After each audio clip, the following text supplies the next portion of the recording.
and welcome to The Farm, a podcast dedicated to culture, parapolitics, and high weirdness in all its many forms. This is your host, Recluse, aka Steven Snider, the longtime curator of the Visit blog and author of A Special Relationship, Trump, Epstein, and the Secret History of the Anglo-American Establishment. If you like what you hear here today, be sure to check me out at visupview.blogspot.com. That's VISUPVIEW, all one word, .blogspot, also all one word, .com.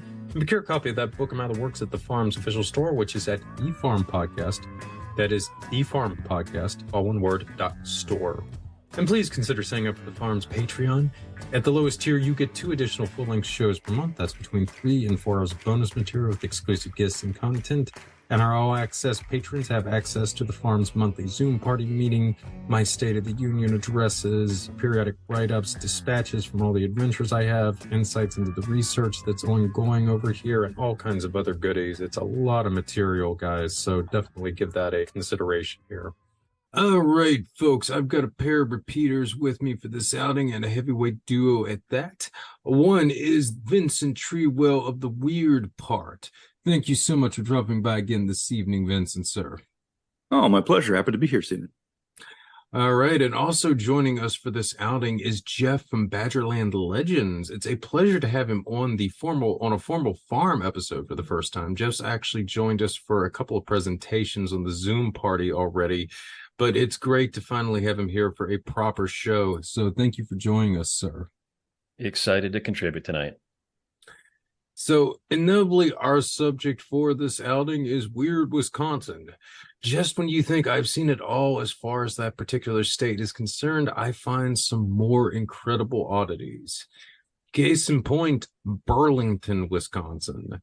This small town in the southeastern part of the state, only about 60 miles from the Illinois border, is practically Wisconsin's answer to Twin Peaks. Seriously. Beyond the idealistic small-town veneer, complete with its yearly chocolate festival, yes, seriously on that one too, resides one of the strangest spots in the Midwest. Not only did it have a strong early Mormon presence, but it came from a breakaway sect thrust into national intrigues leading up to the Civil War. Later, it housed an especially influential club of pranksters and tricksters. The spirit of Discordianism appears to have passed through here en route to its proper incarnation during the late 1950s. And of course, there's the Burlington Vortex, the town's very own Black Lodge portal. If you're a Twin Peaks fan, a lot here will resonate with you, to put it mildly. And even if you're not, this is a shockingly relevant topic. While Burlington may be obscure, its influence is very real and very pronounced. So on that note, let's start the show.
Let's start off with the origins of Burlington. This has proven to be one of the trickiest topics to find information on. Most towns in southern Wisconsin, especially those in the eastern part, commonly offer up a pretty in-depth historical account of their founding. But there's still a bit of mystery over Burlington's founding. So what were you guys able to uncover? Jeff, do you want to start us off with? Yeah, so like you said, when you look at most old Wisconsin towns, you could find a book compiled by early settlers documenting the formation of the township. These were usually published around the turn of the century. I couldn't locate any such book, but a historical book has been produced since. What we know is it was settled on the confluence of the White River and the Fox River. It was long held by the Potawatomi tribe as a small village. Now, traces of their mounds can still be found there today. And 1799, that's our first known presence of European activity. We had French explorers there with missionaries, read Jesuits, who portaged at the Fox River. And this landmass is what we now call Burlington. Now, that first land claim, it was by a son of a Revolutionary War vet. His name was Moses Smith and his associate, William Whiting. Now, they made what was called a jackknife claim at the time. They simply carved their names into a tree in 1835. Now, it was then still a Michigan territory. Wisconsin wouldn't be a state for another 22 years. So now none of this seems too odd. It's really the story of Wisconsin. The natives, they live off the land, the local tribal councils and whatnot. The French explorers come in along with the Jesuit missionaries. They kind of document the land, send that back to the Pope, and then the English from the Northeast, the Yankees, they come in and settle the land. So the Smiths and the Whitings and some of their associates, they settled it, built their cabins, aerated the land for farming. They initially gave the settlement the name Foxville due to its proximity to the Fox River. Well, they quickly changed that to Burlington after the city in Vermont. Another nod to their New England heritage. They brought that Yankee heritage with them, a spirit of abolitionism included, and but it was far from like the aristocracy or what you think about kind of the Yankee sentiments of the time. These were mostly farmers looking to stake their claim in the wilds of the great Northwest. At the time, it was the Northwest Territory. All right, Vincent, you got anything else to add to that, sir? Well, most of the stuff that I've researched has to do with the Strangite Mormons, and that Burlington is their capital. It is incredibly important to that movement in Mormonism. That is where they were welcomed. Everywhere else they were shunned. They had a village in Voree, which is just outside of the city of Burlington, and it's currently non-existent. Really, it's held by the Wisconsin State Historical Society, and they have a great site there where they've preserved some of the old buildings and have a monument, and it's fascinating. But that was the key setting for the entire Strang Out movement. Yeah, so as Vincent said, this was the area where the Strangites, kind of a schismatic sect of Mormonism, landed after the assassination of Joseph Smith. So when most people think Mormonism or LDS, they think Salt Lake City, maybe they think Missouri, parts of Illinois, Nauvoo, I believe it's pronounced, or Carthage, where Joseph Smith was assassinated. Well, after he was assassinated, church leaders like Brigham Young, Sidney Rigdon, and James Strang, they had disagreements on the direction of the church without his leader. Well, Rigdon, he moved back to Pittsburgh, Young to Utah, and Strang, he came up north to Wisconsin. Now, he settled in Burlington and created the community Vincent mentioned called Voree, and that translates to Garden of Peace. Now, it was a bustling LDS community. The group soon erected a Strangite church. They quarried from the nearby limestone and made small houses, a blacksmith shop, schools, and a tithing house. So it was like a little kind of offshoot, a little sect of Mormonism right there near Burlington. Now, we'll talk about the Hill of Promise in a minute here. But anything you wanted to add there, Vincent? So, as establishing his claim as the next Mormon prophet after the assassination of Joseph Smith, and before his own assassination, because James Strang was also murdered with the assistance of the U.S. government when he was at Beaver Island.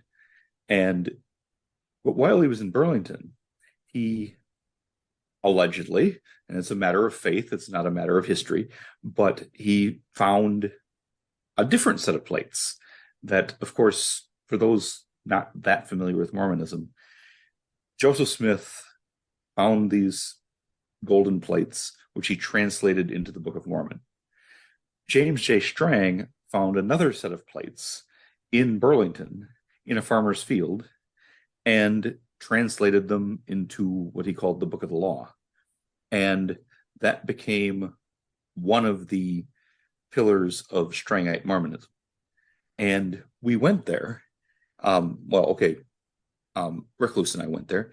And unfortunately, the site where the plates were allegedly dug up, and it seems like something was dug up, like that actually, whatever else you believe or don't believe, that actually happened. Some plates were dug up out of the ground. That's private property, and it's not easy to get access to, so we were not able to get that. But that's where it happened. So, I mean, that was the real capital of Strangite Mormonism. Yeah, and just to kind of add on to that, so the plates were discovered on a hill called the Hill of Promise, according to the Strangite texts, and they were really small plates. They were 2.5 inches long, about 1.5 inches wide. They'd be smaller than your standard playing card. So, unlike the Joseph Smith plates, Strang's plates were verified by an independent authority at the time. His name was Christopher Latham Scholes. Now, anybody native to Milwaukee might have heard that name because he was the inventor of the typewriter, the first commercially viable typewriter, as well as the modern day QWERTY keyboard. So we got a Wisconsin gentleman to thank for that. Detractors said that Strang and Company simply crafted these plates from a brass kettle, and the plates themselves, they vanished around 1900. Now, the plate translation, of course, done by Strang, formed the foundational text for this kind of sect of Mormonism. It was a summary of the translation. It seemed to assert that Strang was like the new prophet, and it was God's providence that Strang found these and was the proper leader of the Mormon church. And as Vincent alluded to, Strang met his demise. He was only in his early 40s at Beaver Island with it was a bit of a coup, and also aided by the U.S. government in his assassination. Yes, but he didn't die on Beaver Island. He actually lived He made long it back enough to Burlington. Yeah. Yes, where his deathbed was in Burlington, and he's buried in Burlington. We were able to visit his grave, which was fascinating. Do you have anything else about our time in Burlington, Vincent, that you want to add? Oh, since you asked, yes. Well, we walked the trail where the Burlington Vortex is supposed to exist. Now, we did it during the daytime. Well, let's hold off on the vortex. Okay. To that. Yeah. I mean, I'm in more on the Strangite stuff. Oh, okay. What's the stuff yes. Well, we visited the actual existing Strangite church. There still are Strangites. There's probably only a couple hundred, but that movement does still have a vestigial existence. They hold weekly services. They are Sabbatarians. They hold service on Saturday, the actual Sabbath, and they have a church, a full-fledged, regular building that we were able to visit. It was closed at the time, but we were able to at least stop by in person, which was really nice. And then we visited the historical site where they have the original buildings. And then we found the grave of James J. Strang. And so that was pretty awesome. It's different when you can actually see it in person, Yeah, it was the church was actually, though, a bit underwhelming. Yeah, I think we actually drove by it the first time around because we were expecting something that was, let's just say, a little bigger. It's not a cathedral, no. Yeah. It's not even really significantly bigger than some of the suburban houses nearby. So, but bless their heart anyway. All right, so Jeff, is there anything else you got to add about the Voorhees plates? I know you had a suspicion on the location. I'm sure that's nothing you want to get into in the air, but any more thoughts on that? Yeah, it seems like Vincent said on private property. I've heard conflicting accounts that it may be on a public site that is kind of landlocked by private land. So some Hmm. people think you might be able to access it through the White River, but that's something I'm currently investigating. So hopefully, an expedition is in the works to actually locate that Hill of Promise. Yeah, it's certainly intriguing, and I do love the fact too. It's also named after Voorhees.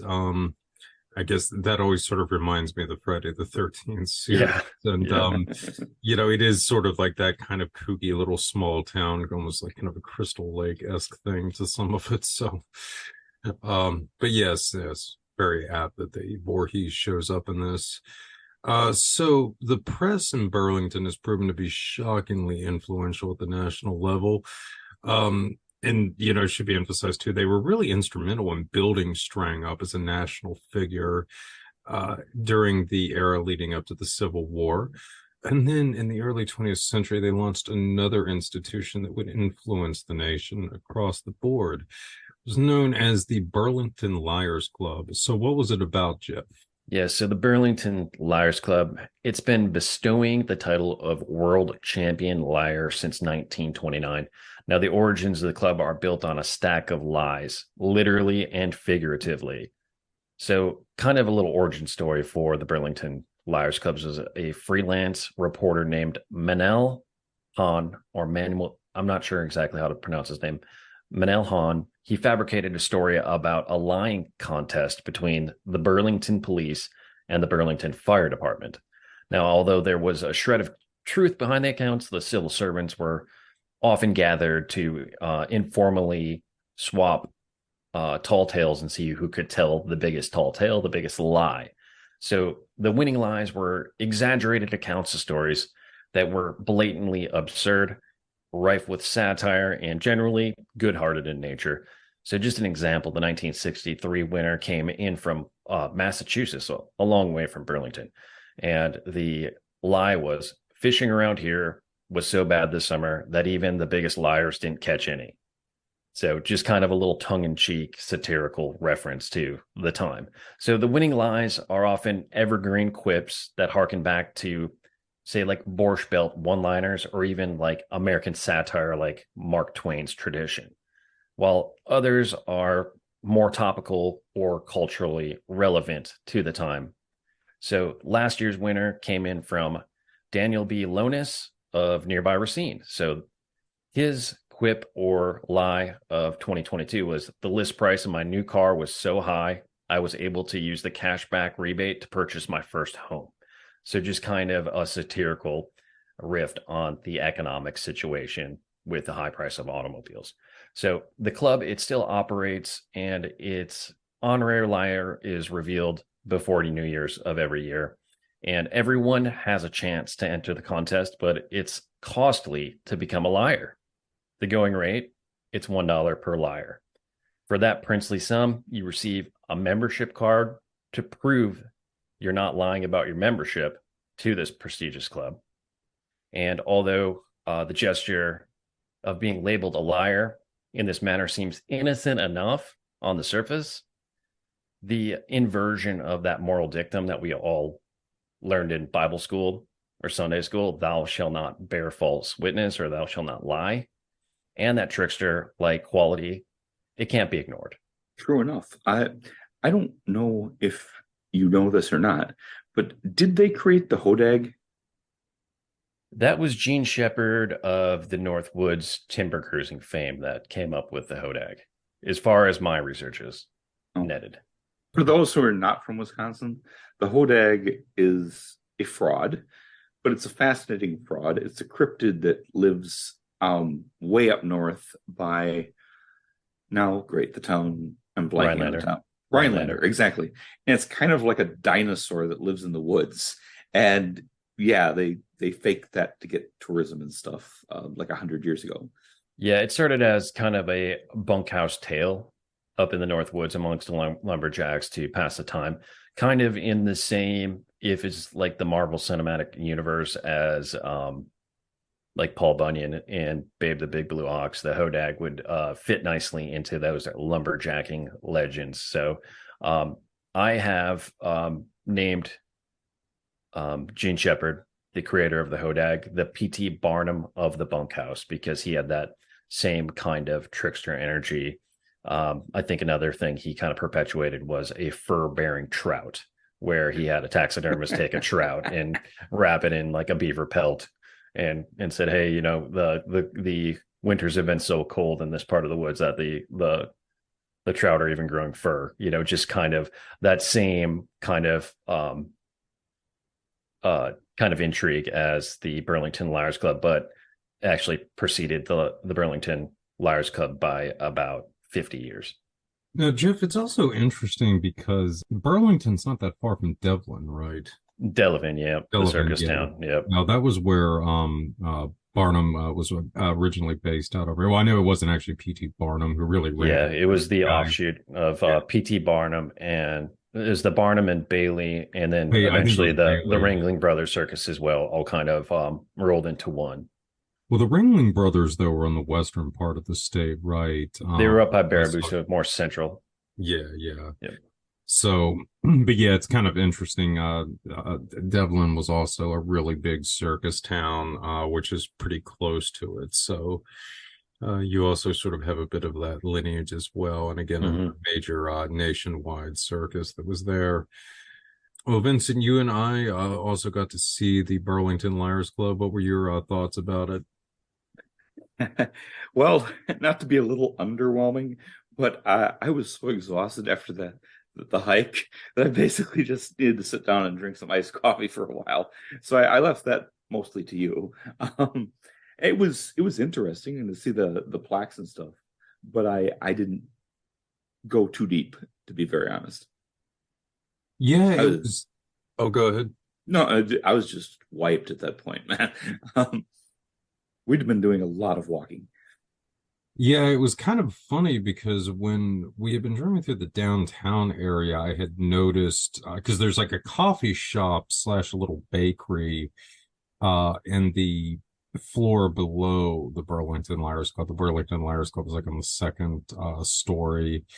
But I hadn't noticed the Burlington Liars Club sign. I just noticed the coffee shop when we were driving through the town, I think on our way to one of the Mormon sites. And on the way back, I was like, let's just stop since we got to go buy this and grab a cup of coffee and maybe like a pastry or something there. And then I was walking up and I noticed like, oh, wow, the Burlington Liars Club is actually like right here above the coffee shop. So that worked out well. We were already planning on seeing it. So I went back and grabbed Vincent and yeah, we went up and checked it out. Or I think I was mainly the one who went up there. But it's a nice little clubhouse they've got up there. There's some interesting pictures. They got like kind of almost noble Illuminati, like all-seeing eye picture up there, a couple of other things like that in the artwork.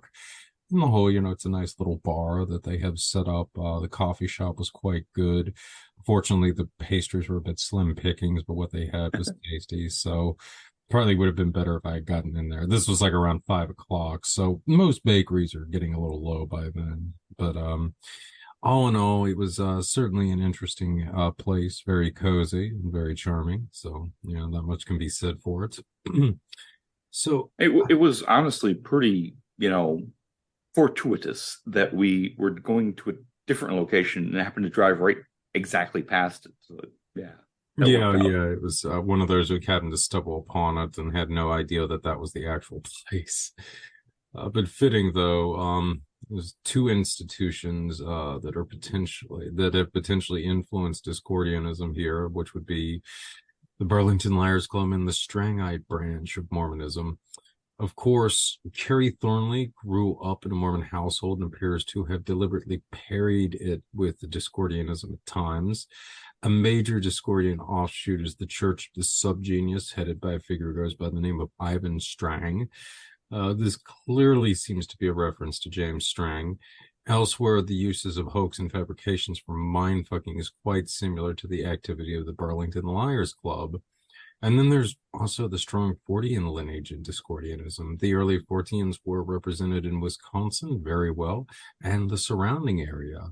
So, should Burlington on the whole be seen as an overlooked influence on Discordianism? What say you, Jeff?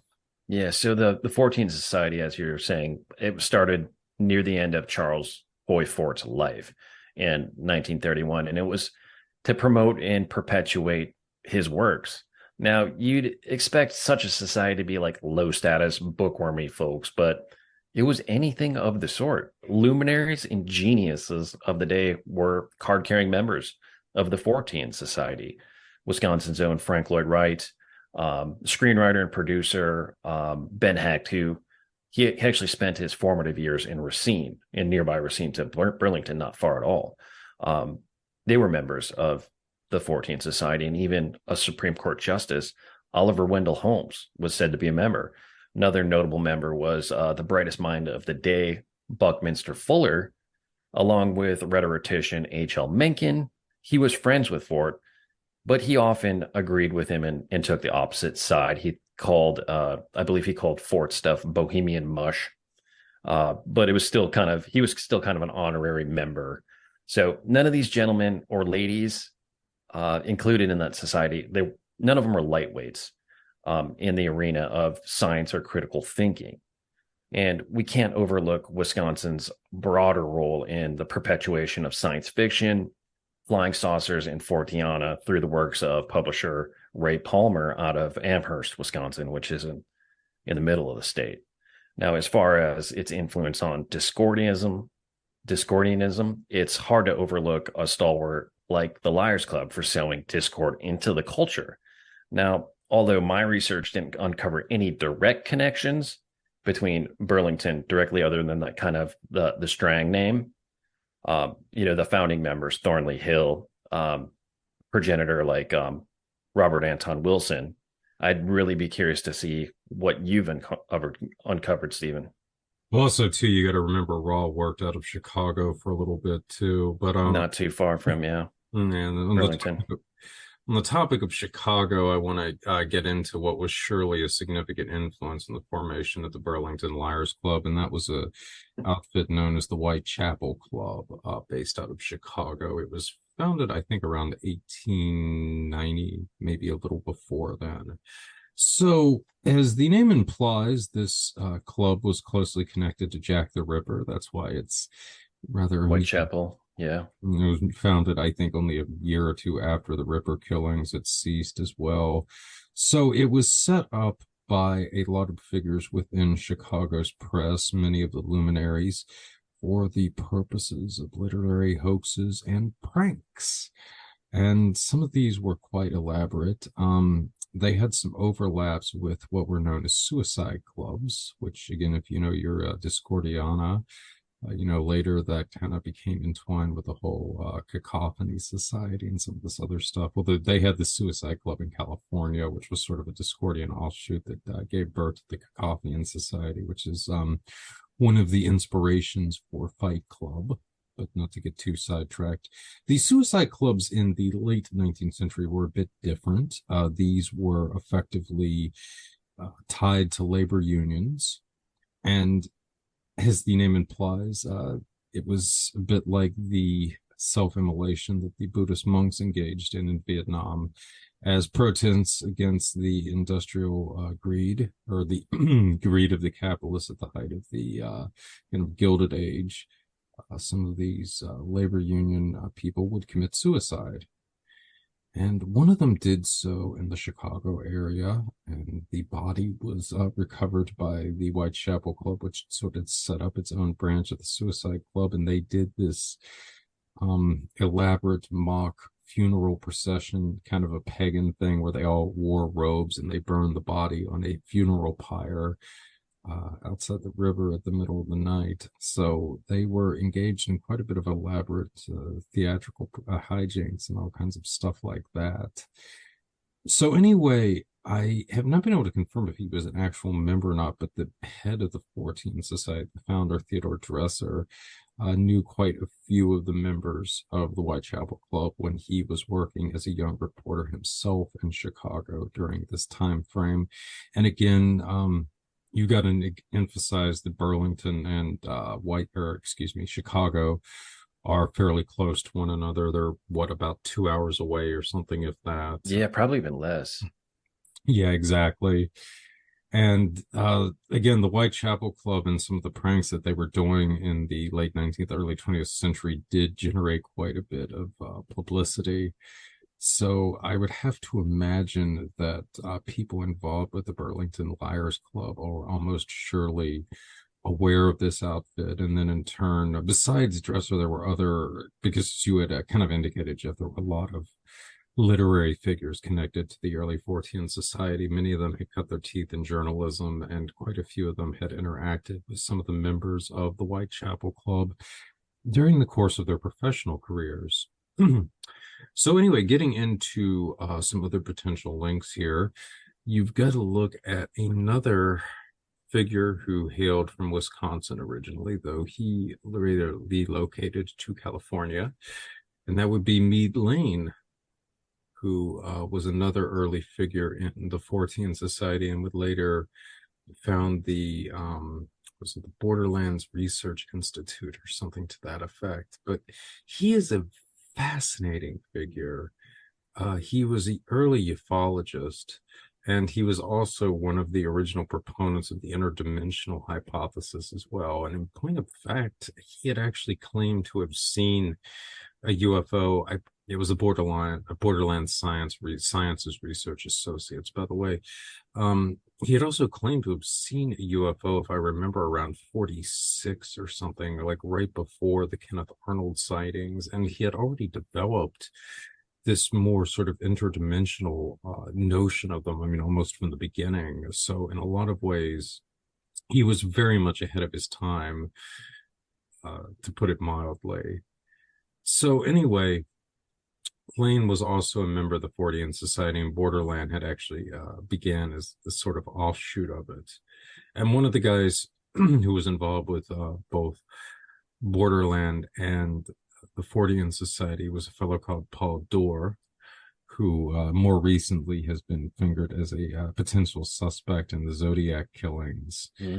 But Dorr interacted with a lot of interesting figures going into the 60s and 70s. On the one hand, he was involved with the Minutemen, but he also had ties to figures who were involved in one of the publications Kerry Thornley was active in during the mid-60s. And Dorr also potentially knew good old Alan Greenfield. Yes. Who was a good friend of me, or at least I should say was highly influenced by Meade Lane at a minimum. And Greenfield has also interacted with Kerry Thornley quite a bit towards the end of Thornley's life, and they were both based out of Atlanta together. So yeah, and Greenfield, he's kind of got that trickster energy too. Yeah, Greenfield definitely was around a lot of Discordians. Yeah, I asked him once if he was a Discordian. He kind of scoffed at it, but yeah. The other kind of offshoot that came to mind when doing this research was the Ken Kesey in the Merry Prankster movement out of the 1950s, 60s, San Francisco, and kind of their whole ethos of this. I have to imagine they were influenced by the Liars Club. I mean, I think also Beatniks, yes. It's been really prevalent in ufology almost from the beginning, because another figure who was sort of active in this network around Lane in this time was Gray Barker. It was a Barker or Baker? I think it's Barker. Barker, yes, I think it's Barker. Okay, so yeah, I mean, he was another one of the Mothman chroniclers besides John Keel, but he had definitely pranked Keel at least once during the Mothman thing, and he has been on record for engaging in quite a few hoaxes in relation to that. And I know there was another figure too, Jim Mosley, I think. There was, if I may, him and Mosley kind of toyed with Keel when Keel was going through a pretty rough time mentally, and kind of cruel, really, because Keel's already kind of losing his mind, getting all these weird phone calls and people following him and Men in Black type stuff going on, and people in his house for no reason, and then they're toying with him as well. I always thought that was kind of wrong, you know.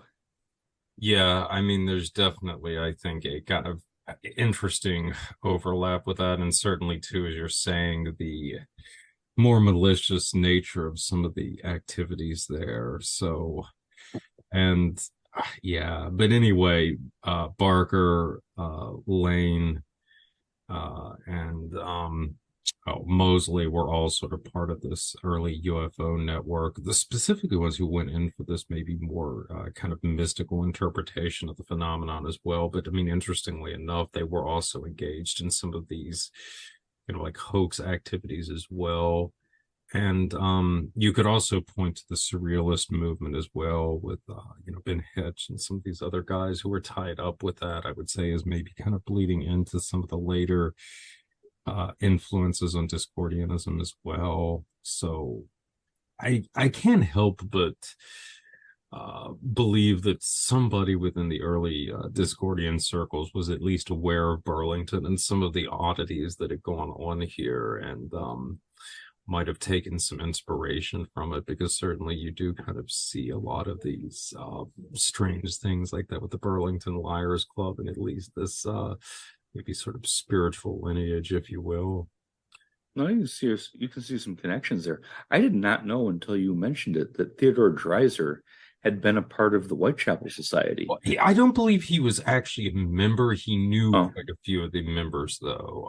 He was very close to some of the early members. That's why I don't know if he was an actual member, but he almost surely would have been aware of it. And I would not be surprised if he'd at least encountered or at least gone to maybe a meeting or two.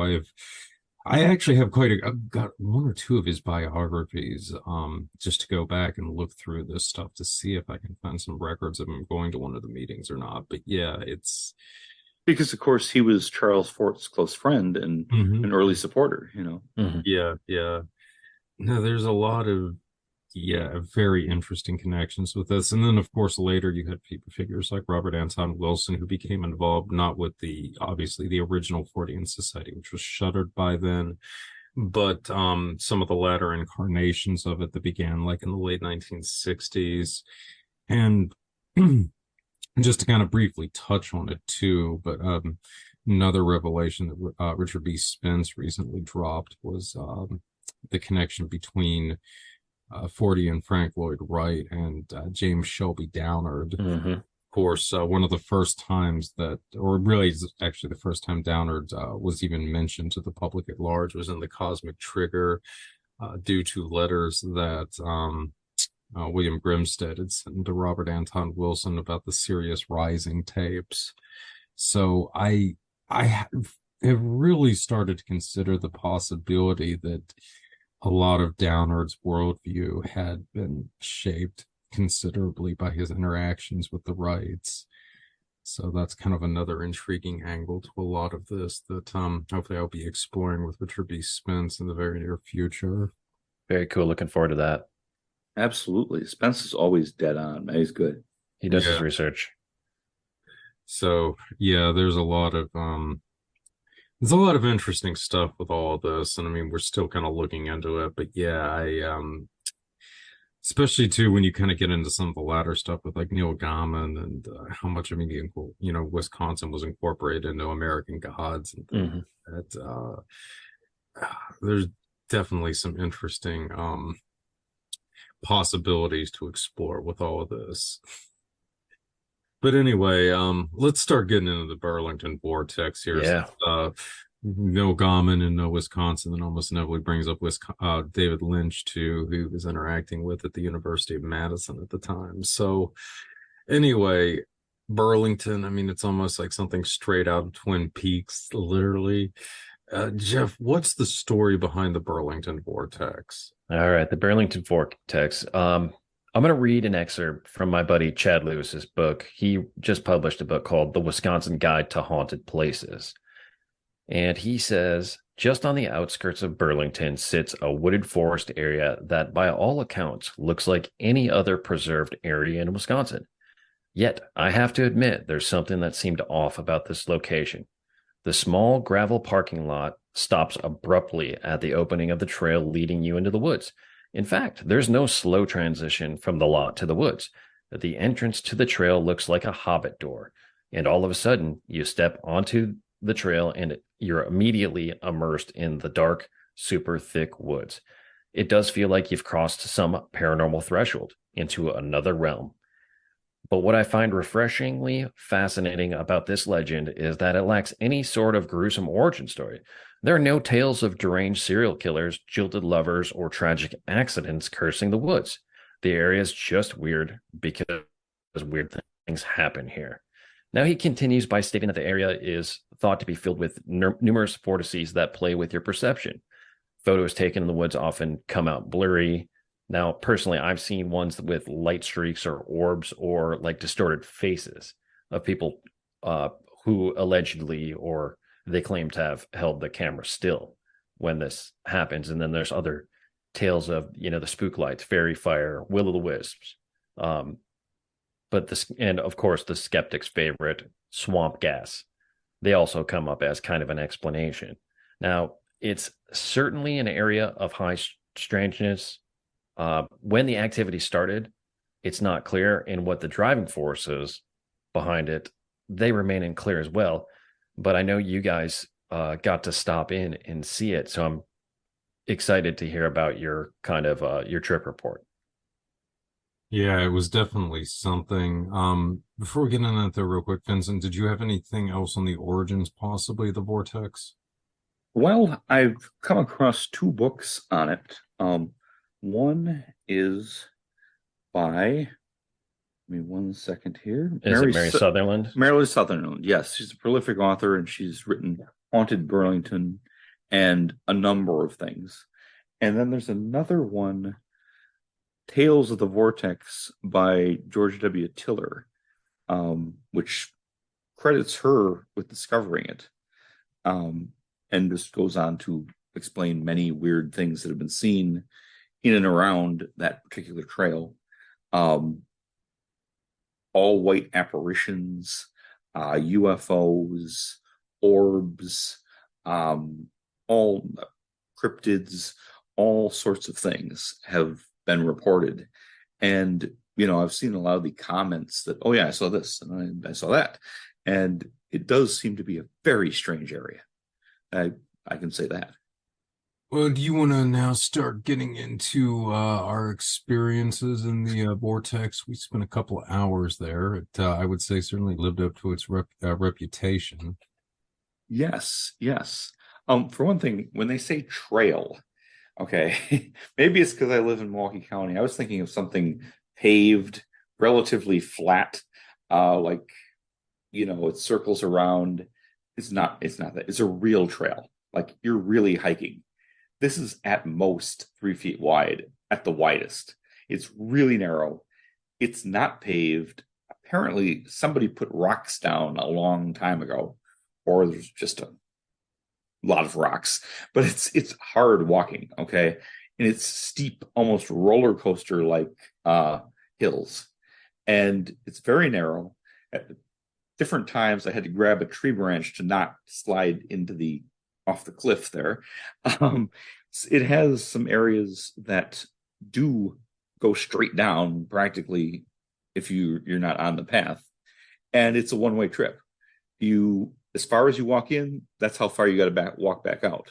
So it's quite something. It's very wilderness, which is amazing because it's not far from town at all. It's a couple miles, but you're suddenly you're in the deep woods, and it is very thick.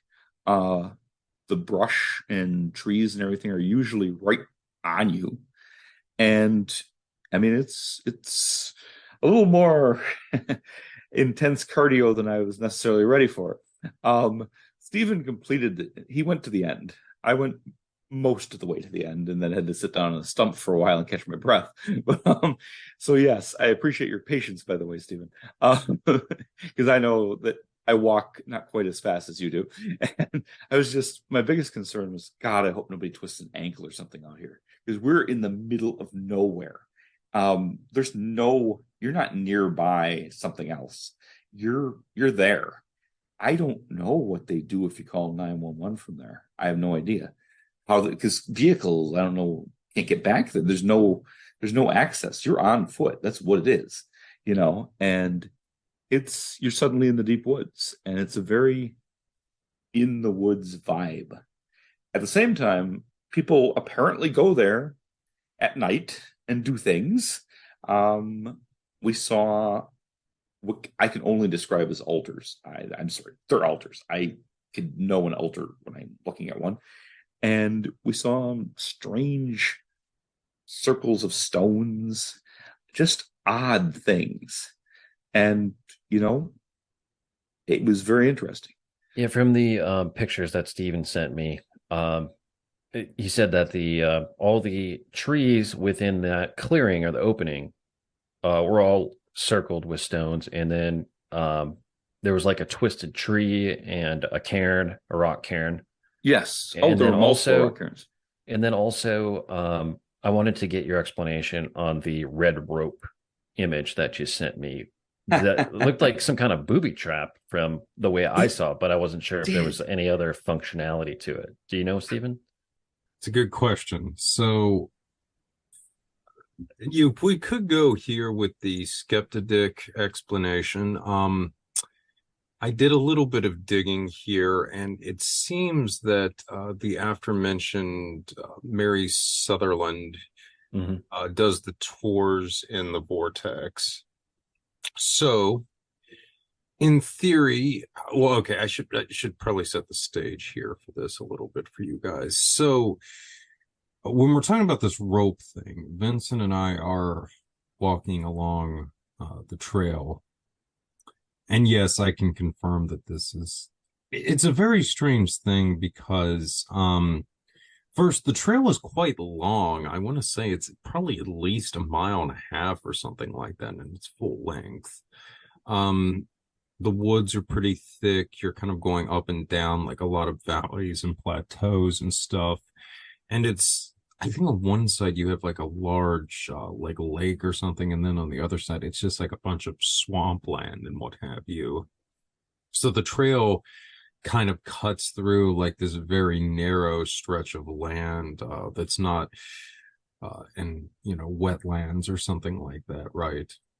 So anyway, you get into this one area with the trail where you're at a very elevated point, and we came upon this tree that had a suspension cord attached to it, and I tracked it down. So the tree is at kind of the cusp of this valley that's probably, what, Vincent, a good 20-30 feet or something below it. It's even more than that. Yeah, it was very steep. It was very steep. It was very steep.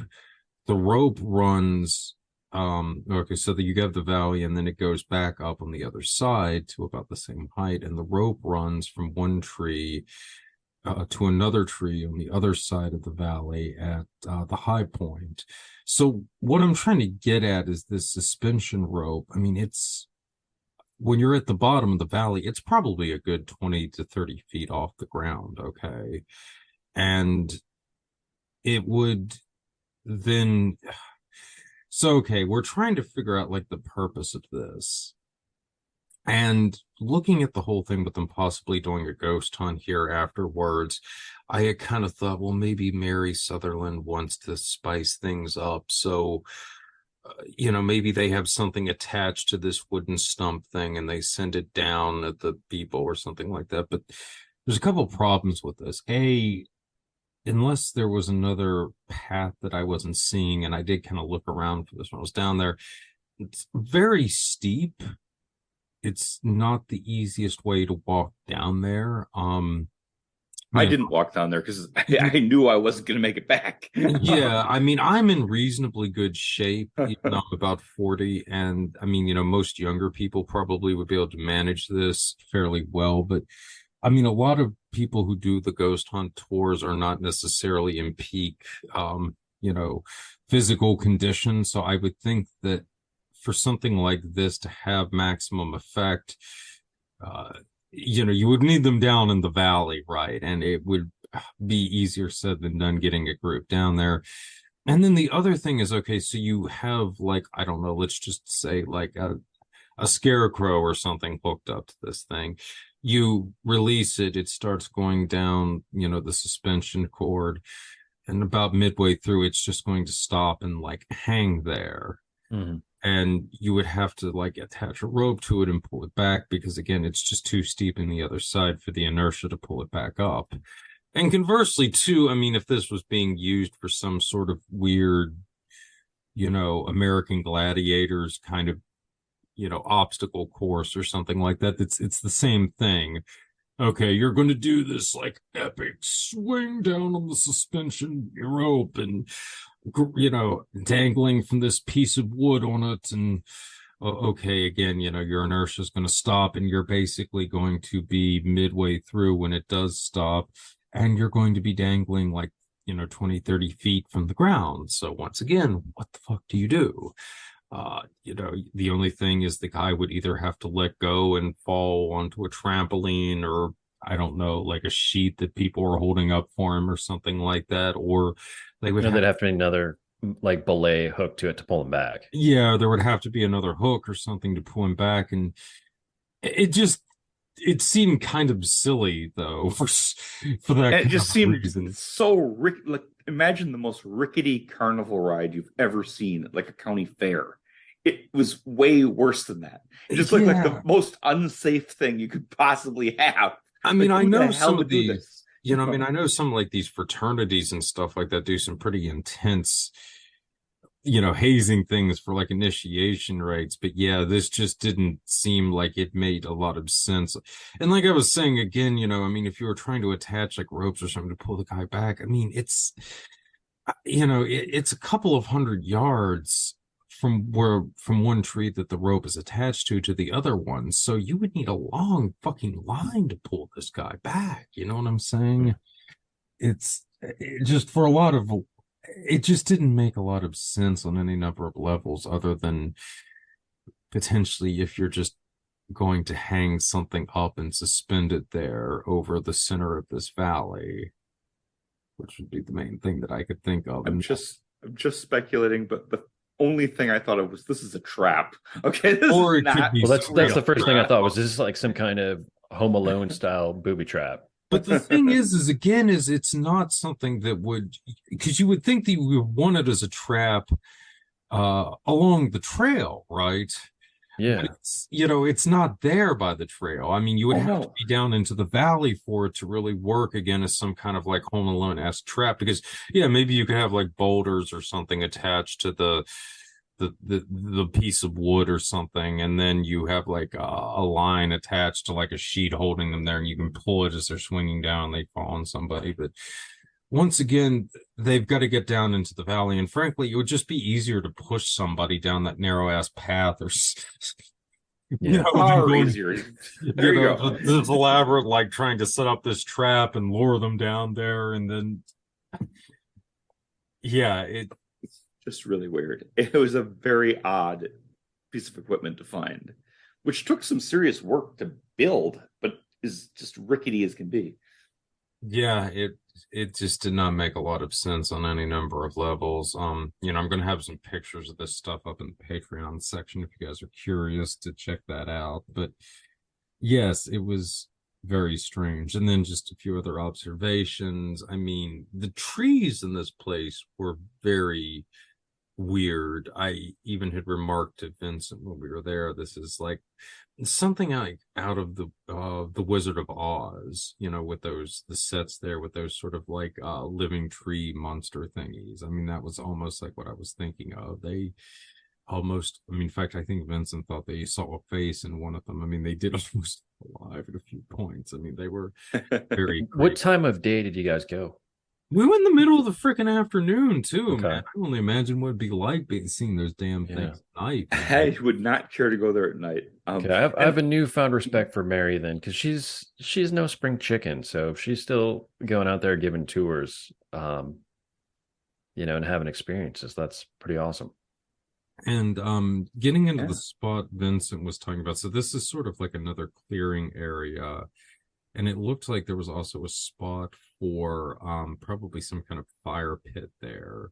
You've got the circle, you've got like these stones around the trees there, and then there were also those rock formations that were stacked up that Vincent and I noted. And it was interesting too because you could kind of see from a specific angle that they were all aligned to one another. So I was wondering if that was possibly for use with maybe the solstices or something like that. I mean, obviously it would be a little difficult to even see something like that back there in those thick woods, but it was interesting that they were in alignment with one another. So this had really reminded me a lot of the portal into the Black Lodge that you see in Twin Peaks in the second season, in the Sherwood Forest there.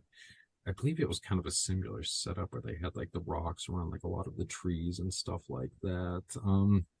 So yeah, I almost wondered if this was specifically where somebody had kind of singled out at some point as sort of the heart of the vortex. It definitely, as Vincent said, had a very strong ritualistic feel to it. I mean, obviously the rock formations, and I should point, these are like stacks of rocks. I mean, this is something that somebody physically built there. It's not Oh yeah, natural somebody formation. made that. Yeah.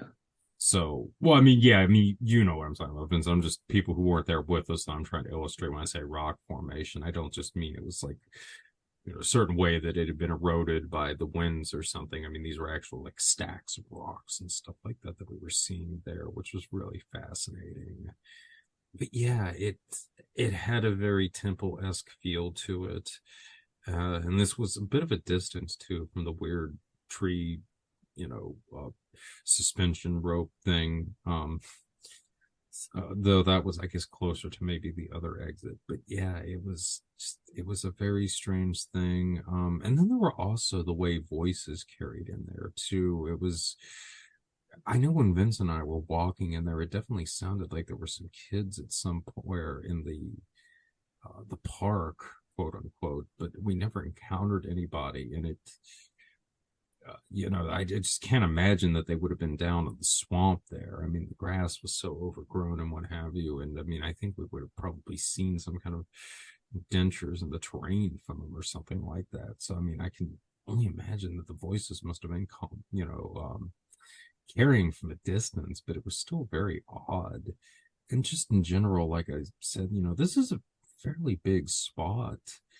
But it's not clearly marked at all. There's, you know, no real At signs all. or anything for it, like on the roads and what have you. I mean, you could easily just drive by the parking lot and never even realize that there was something there, even though it is a considerable site of considerable size. So there's a lot about it that just doesn't make a lot of sense, but certainly, yeah, why you have a trail that long and just absolutely nothing to really indicate that it's even there.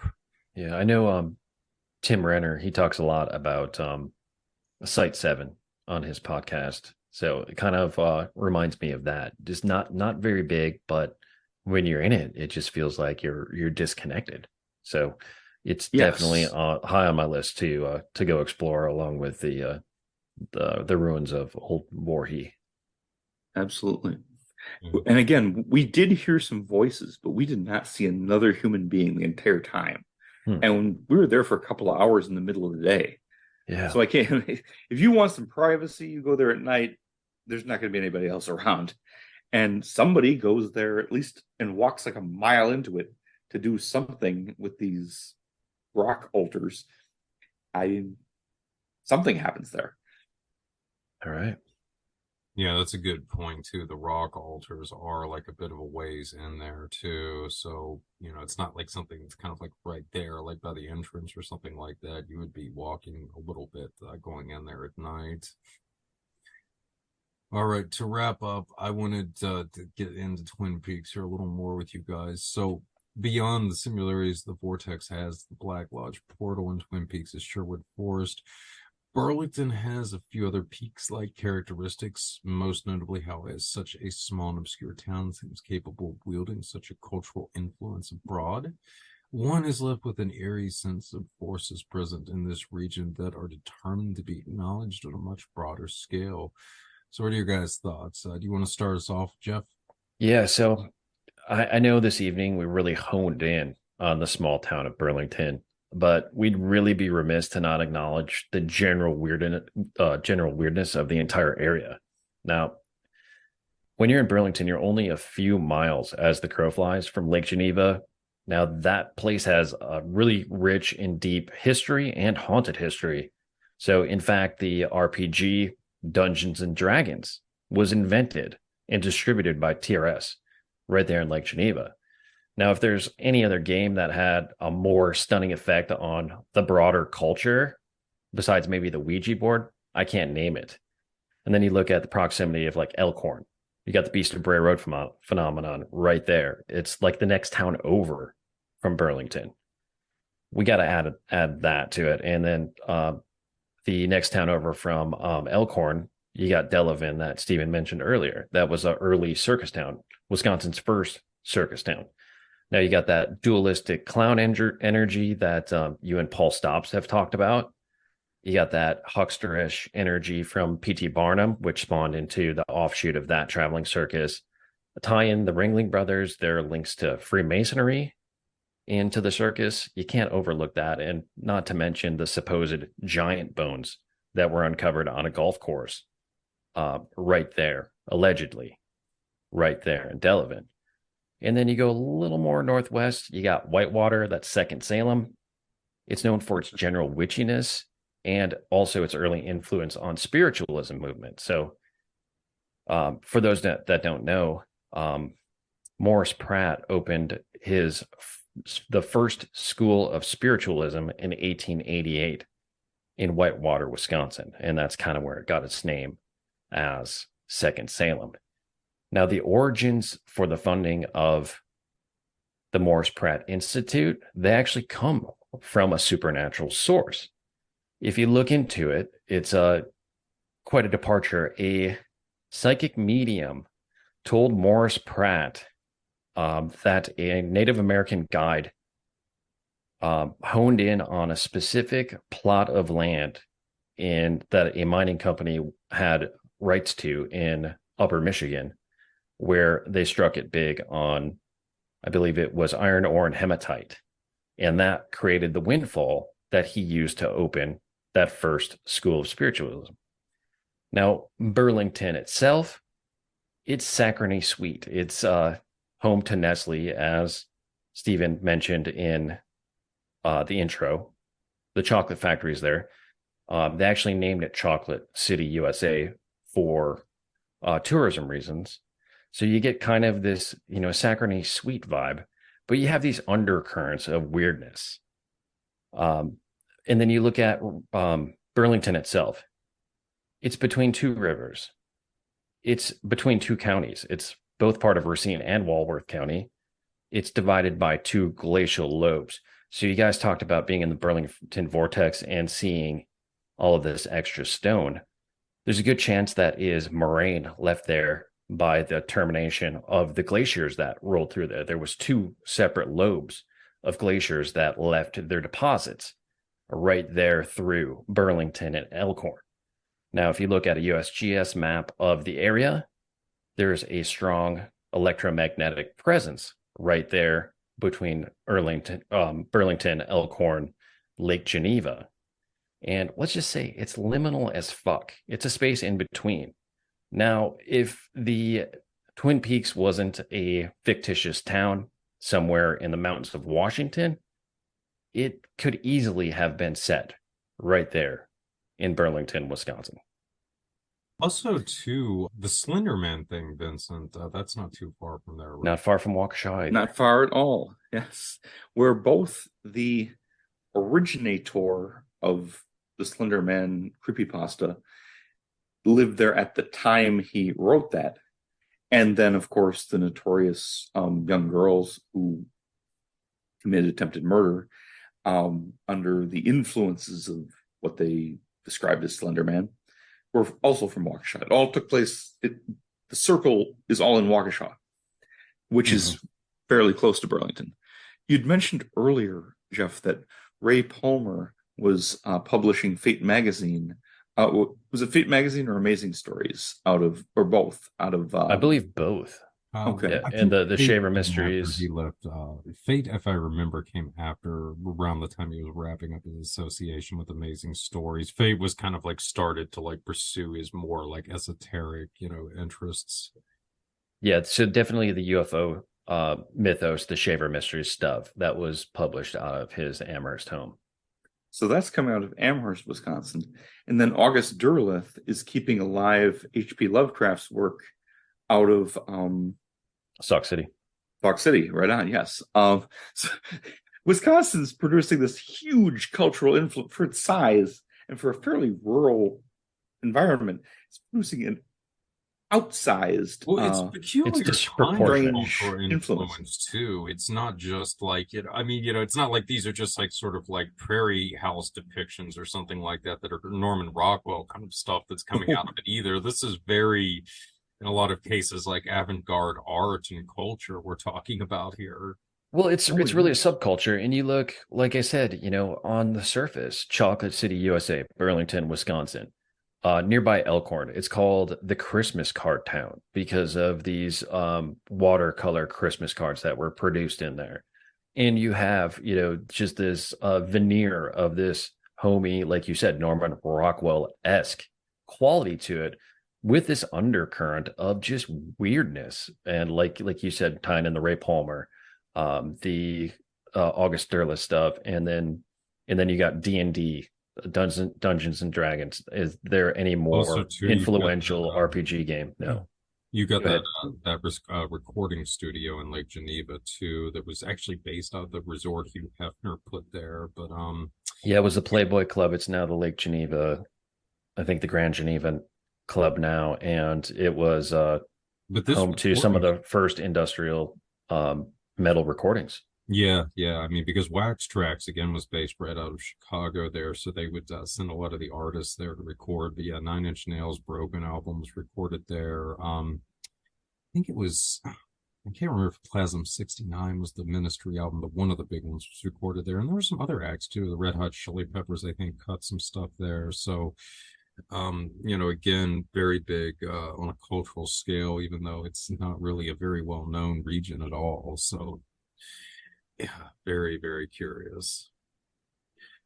Oh, do you guys have anything else to add here before we sign off? I think we've covered a lot of material. I've got more to say about James Strang and the Strangites, but that's for a different time. Um, no, this was just a very interesting trip, and I'm really glad we took it. Yeah, no, definitely. And Jeff, yeah, we hope to get out there one of these days. Hopefully, we can hook up and maybe explore the vortex together or something. Definitely. Yeah, there's so many places just in my home state that I haven't really discovered or really looked into, and Burlington is now on the top of that list. So I gotta plan that expedition. So I appreciate you guys having me on tonight to discuss it further.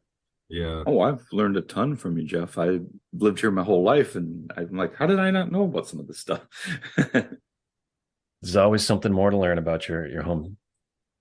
There is, man. I mean, just I remember one of the times I was out there with Clay, I think. I mean, we were just like driving along and we saw like the huge transformer, I mean, almost like 20 feet off the side of the road. And I was just like, what is this? And we just got into Wisconsin Dells and we're seeing just all of these insane, like kind of little theme park type stuff. But yeah, Yeah. it's just the strangeness of Wisconsin. You'll just randomly encounter something like that. Yeah, the Dells is kind of like a dumping ground for that kind of kitschy touristy art, but it also has a lot of Indian lore and a lot of history there. Exactly. I mean, that's why Wisconsin is so fascinating. It's sort of the combination of the kitsch and the high strangeness and the deeper lore all kind of at play simultaneously. Definitely. Oh, on that All note, we will sign off for now. As always, I want to thank